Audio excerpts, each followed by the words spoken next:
नमस्कार दोस्तों, मैं नरेश चौक से और आज के वीडियो में हम फ्लो चार्ट समझने वाले हैं। फ्लो चार्ट क्या होता है, फ्लो चार्ट क्यों यूज़ किया जाता है और लास्ट में एक फ्लो चार्ट का सैंपल भी देखेंगे। अगर आपने अभी तक हमारे चैनल को सब्सक्राइब नहीं किया है तो चैनल को सब्सक्राइब कीजिए और वीडियो में भी अंत तक बने रहिएगा। तो चलिए फ्लो चार्ट की एक डेफिनेशन देखते हैं। A flow chart is a type of diagram that represents a work flow और a process. Means flow chart एक डायग्रामेटिकली रिप्रेजेंटेशन होता है ना, कि हमको वर्क फ्लो कैसे करना, मीन्स काम को कैसे एग्जीक्यूट करना है, स्टार्ट करने से लेके फिनिश करने तक क्या क्या उसमें ऑपरेशंस परफॉर्म होने वाले, कौन सी प्रोसेस परफॉर्म होने वाली है, उसको फ्लो चार्ट कहा जाता है। The flow chart shows the steps as a boxes and a various kinds and their orders by connecting the boxes with arrows. Means इसमें क्या होता है, बॉक्सेस होते हैं, जैसे हम अभी आगे सैंपल में देखेंगे।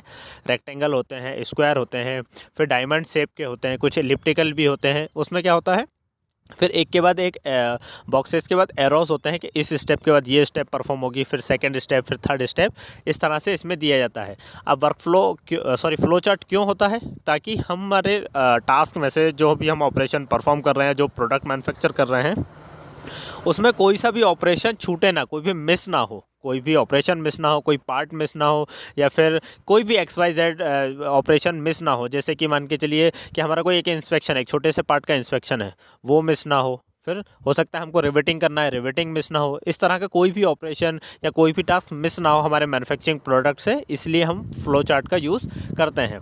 चलिए अब एक सैंपल देख लेते हैं फ्लो चार्ट का, जो कि है सिंपल सा है, एक प्रोडक्ट को मैन्युफैक्चर करने का है और उसका डिस्पैच का है। तो चलिए, जैसे हमारे पास एक ऑर्डर आ चुका है, ऑर्डर फाइनलाइज हो चुका है, फिर उसके बाद क्या किया, हमने स्टार्ट किया। इसमें दो प्रोसेस में प्रोडक्ट बन रहा है। फॉर एग्जांपल समझिए, प्रोसेस 1 और प्रोसेस 2। जैसे ही प्रोसेस 2 के पास पहुंचा तो आप जैसे एरो देख रहे हैं, एरो के बाद क्या आएगा, इंस्पेक्शन पे आएगा। अगर इंस्पेक्शन में ओके हुआ, एक्सेप्ट हुआ, तो प्रोसेस 3 पे पहुंच जाएगा। अगर बाई चांस इंस्पेक्शन में ये रिजेक्ट होता है ना, तो फिर रिजेक्ट होकर ये रिटर्न प्रोसेस 2 पे जाएगा और फिर से सेम साइकिल लूप में ये होगा कि हाँ, फिर से इंस्पेक्ट होगा। अगर ओके हुआ तो फिर प्रोसेस 3 के पास, अगर फिर से रिजेक्ट होता है तो फिर से प्रोसेस 2 पे पहुंच जाएगा।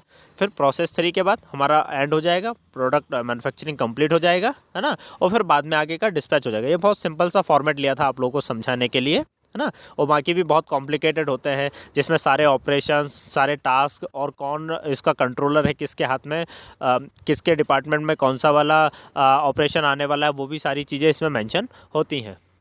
तो चलिए फ्रेंड्स, इसी के साथ आज के वीडियो को ख़त्म करते हैं।